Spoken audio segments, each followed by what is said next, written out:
الحمد للہ وکفا وسلام علی عبادہ الذین اصطفیٰ اما بعد۔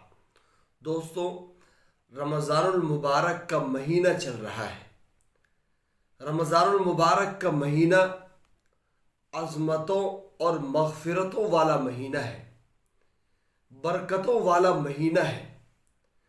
ہماری کوشش ہونی چاہیے کہ رمضان المبارک کا ایک ایک لمحہ صحیح طور پر گزرے۔ جس طرح سے نبی پاک صلی اللہ علیہ وسلم نے رمضان المبارک کو گزارا، ہمیں بھی اسی طرح سے رمضان المبارک گزارنا چاہیے۔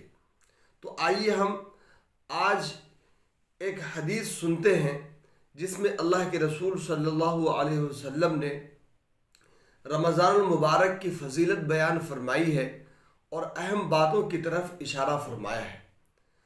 دراصل یہ ایک خطبہ ہے جو آپ صلی اللہ علیہ وسلم نے رمضان المبارک سے پہلے اپنے صحابہ کرام کے درمیان دیا تھا، تاکہ رمضان المبارک کی اہمیت دلوں میں بیٹھ جائے۔ حضرت سلمان فارسی رضی اللہ عنہ سے روایت ہے، خطبنا رسول اللہ صلی اللہ علیہ وسلم فی آخر یوم من شعبان، کہ اللہ کے رسول صلی اللہ علیہ وسلم نے ہمیں ایک خطبہ دیا شعبان کے آخری دن میں۔ چنانچہ اللہ کے رسول صلی اللہ علیہ وسلم نے ارشاد فرمایا، یا ایھا الناس قد اظلکم شہر عظیم، اے لوگوں، تمہارے اوپر ایک مہینہ، عظیم مہینہ آ چکا ہے۔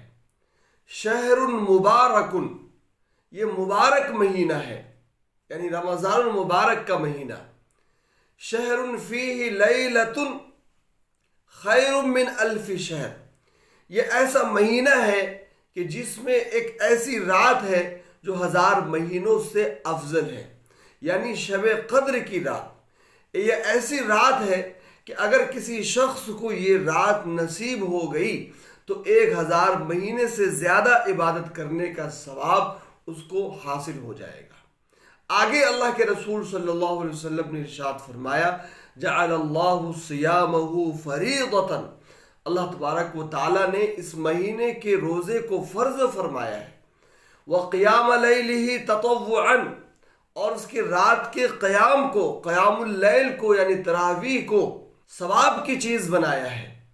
من تقرب فیہ بخصلۃ من الخیر، جو اس مہینے کے اندر کسی ایک نیکی کے ذریعے سے اللہ تعالیٰ کا قرب حاصل کرے، کان کمن ادا فریضۃ فیما سواہ، وہ ایسا ہے گویا کہ اس نے رمضان کے علاوہ میں ایک فرض ادا کیا ہو۔ ومن ادا فریضۃ فیہ، اور جس نے رمضان المبارک میں ایک فرض کو ادا کیا ہو، کان کمن ادا 70 فریضۃ فیما سواہ، وہ ایسا ہے کہ گویا کہ اس نے رمضان کے علاوہ میں 70 فرائض ادا کیے ہوں۔ یعنی رمضان المبارک میں نفل کا ثواب فرض کے برابر اور فرضوں کا ثواب 70 فرائض کے برابر اللہ رب العزت عطا فرماتا ہے۔ آگے حضور پاک صلی اللہ علیہ وسلم نے ارشاد فرمایا، وَهُوَ شَهْرُ الصَّبْرِ، کہ رمضان المبارک کا مہینہ صبر کا مہینہ ہے۔ وَالصَّبْرُ ثَوَابُهُ الْجَنَّةُ، اور صبر کا بدلہ جنت ہے۔ وَشَهْرُ الْمُوَاسَاةِ، اور یہ رمضان المبارک کا مہینہ غمخواری کا مہینہ ہے، ہمدردی کا مہینہ ہے۔ وَشَهْرٌ يُزَادُ فِيهِ رِزْقُ الْمُؤْمِنِ، رمضان المبارک کے مہینے میں مومن کا رزق بڑھا دیا جاتا ہے، اور اس کو ہم اپنی آنکھوں سے مشاہدہ کرتے ہیں، اس کو دیکھتے ہیں۔ آگے حضور پاک صلی اللہ علیہ وسلم نے ارشاد فرمایا، من فطر فیہ صائما، جو رمضان المبارک میں کسی روزے دار کو افطار کرائے، کان لہ مغفرۃ لذنوبہ، تو یہ افطار کرانا اس کے گناہوں کی مغفرت کا سبب ہے۔ وعتق رقبتہ من النار، اور جہنم سے اس کی گردن کی آزادی کا سبب ہے، جہنم سے آزادی اسے اللہ رب العزت عطا فرمائے گا۔ وَكَانَ لَهُ مِثْلُ أَجْرِهِ مِنْ غَيْرِ أَنْ يَنْتَقِصَ مِنْ أَجْرِهِ شَيْءٌ، اور اس کو اتنا ہی ثواب ملے گا جتنا کہ روزے دار کو ثواب ملے گا، اور روزے دار کے ثواب میں سے کچھ کم بھی نہیں کیا جائے گا۔